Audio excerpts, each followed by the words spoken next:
तो जैसा कि हम सभी जानते हैं कि इतिहास अपने आप को बार बार दोहराता है, तो आज की कहानी भी एक ऐसे ही अनसुने इतिहास की। महाराज, इस व्यापारी के बनाए वाहन ने कई लोगों की जान ली है, इसीलिए इस आतंकवादी व्यापारी को 1000 हथौड़े मारने की सजा होनी चाहिए। 1000 हथौड़े तो जाते हैं महाराज, और आतंकवादी उसे कहा जाता है जो पूरे होशो हवास में अपने निजी फायदे के लिए किसी की जान ले। ये व्यापारी कोई आतंकवादी नहीं, और ये दुर्घटना महज एक हादसा है और कुछ नहीं। कठोरता सहज की जाए महाराज, सहज की जाए, सहज की जाए।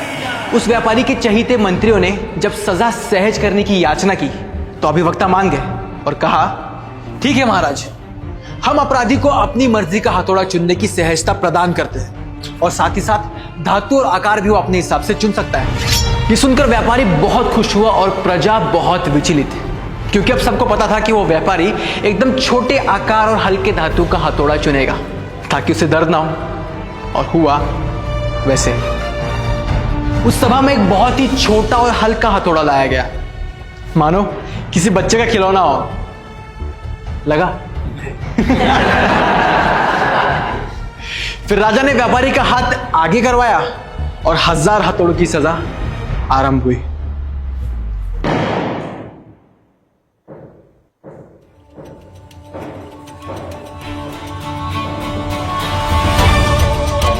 महाराज, ये कोमल हथौड़ा उसी वाहन जैसा है जो उस उद्योगपति के कारखाने में बनता है। देखने में तो ये वाहन एकदम सुरक्षित लगता है, लेकिन दिक्कत तब शुरू होती है जब इस वाहन का इस्तेमाल शुरू होता है। अपने मुनाफे को बढ़ाने के लिए इस व्यापारी ने वाहनों में हल्के पुर्जों का इस्तेमाल किया, जो कि इस हथौड़े के हल्के धातु के समान। प्रॉफिट्स को मल्टीप्लाई करने के लिए उस वाहन को बार बार लगातार बिना किसी मेंटेनेंस के इस्तेमाल किया गया, जिसकी वजह से वो खराब हो गया। ठीक उसी तरह जिस तरह एक ही जगह बार बार लगातार 1000 बार मारने के बाद एक कमजोर हथौड़ा भी घाव करना शुरू कर देता है।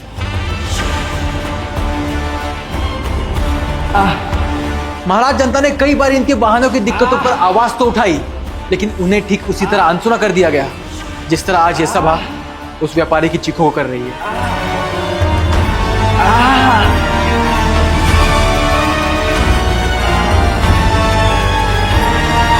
जिस व्यापारी के हाथ से कभी पैसा छूटा नहीं, उसके अपने ही बनाए कमजोर हथौड़े ने उसका हाथ कुचल दिया था।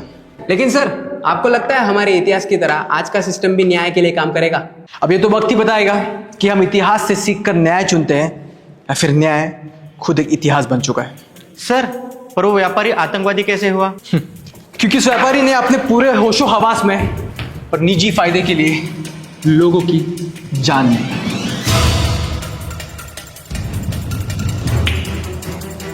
The class is over.